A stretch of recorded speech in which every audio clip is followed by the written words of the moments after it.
নবীজি ও চার খলিফা মৃত্যুকালে কত টাকার মালিক ছিলেন? হাদিস ও ঐতিহাসিক বর্ণনা অনুযায়ী নবীজি হজরত মোহাম্মদ সাল্লাল্লাহু আলাইহি ওয়াসাল্লাম তার মৃত্যুকালে কোনো প্রকার নগদ অর্থ যেমন দিনার বা দিরহাম রেখে যাননি। তিনি একজন রাষ্ট্রপ্রধান ও আল্লাহর রাসূল হওয়া সত্ত্বেও অত্যন্ত সাদামাটা ও অনাড়ম্বর জীবনযাপন করতেন। তার মৃত্যুর সময় রেখে যাওয়া সম্পদের মধ্যে ছিল একটি সাদা খচ্চর, যা তিনি বাহন হিসেবে ব্যবহার করতেন, তার অস্ত্র, যা তিনি জিহাদের প্রয়োজনে ব্যবহার করতেন, কিছু জমি যা তিনি মুসাফির ও অভাবীদের জন্য সাদকা বা দান করে গিয়েছিলেন। নবীজি সাল্লাল্লাহু আলাইহি ওয়াসাল্লাম পৃথিবীর সবচেয়ে সম্মানিত ও প্রভাবশালী ব্যক্তি হয়েও সম্পদের পেছনে ছুটেননি। তিনি মানবতা, ন্যায় বিচার ও আত্মত্যাগের প্রতীক ছিলেন। ইসলামের প্রথম খলিফা আবু বকর রাদিয়াল্লাহু আনহুর মৃত্যুকালে তার ব্যক্তিগত কোনো সম্পদ ছিল না। তিনি তার সমস্ত সম্পদ ইসলামের পথে দান করে দিয়েছিলেন। ইসলাম গ্রহণের পূর্বে আবু বকর রাদিয়াল্লাহু আনহু একজন ধনী ব্যবসায়ী ছিলেন। খলিফা হিসেবে দায়িত্ব গ্রহণের পর তিনি কাপড়ের ব্যবসা ছেড়ে দেন এবং রাষ্ট্রীয় কোষাগার বা বাইতুল মাল থেকে ভাতা গ্রহণ করতেন।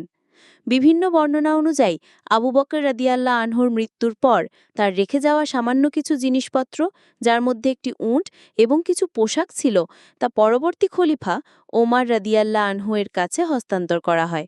সুতরাং মৃত্যুকালে আবু বকর রাদিয়াল্লাহু আনহুর ব্যক্তিগত কোনো অর্থ বা উল্লেখযোগ্য সম্পদ ছিল না।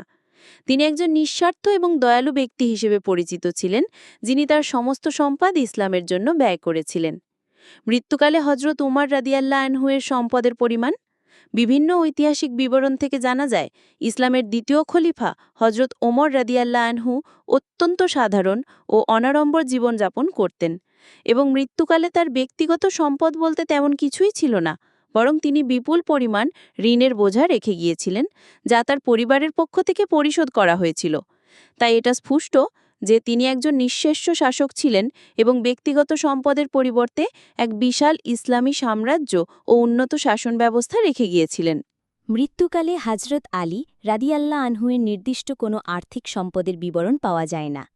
তবে ঐতিহাসিক সূত্রানুসারে তিনি অত্যন্ত অনাড়ম্বর ও দরিদ্র জীবনযাপন করতেন। খলিফা থাকাকালীনও তিনি সাধারণ মানুষের মতো জীবন কাটাতেন এবং রাষ্ট্রীয় কোষাগার থেকে নিজের জন্য সামান্যই গ্রহণ করতেন। হজরত উসমান রাদিয়াল্লাহু আনহু ইসলামের তৃতীয় খলিফা এবং একজন ধনী ব্যবসায়ী ছিলেন। এমনকি তার মৃত্যুর পরেও তার ওয়াকফকৃত সম্পদ থেকে আয় চলমান রয়েছে। সৌদি আরবে তার নামে একটি ব্যাংক অ্যাকাউন্ট এখনও সক্রিয় আছে, যেখানে তার খেজুর বাগান থেকে অর্জিত অর্থ জমা হয়। এই অর্থ দিয়ে মদিনায় হোটেল ওসমান বিন আফফান নামে একটি আবাসিক হোটেলও নির্মাণ করা হয়েছে।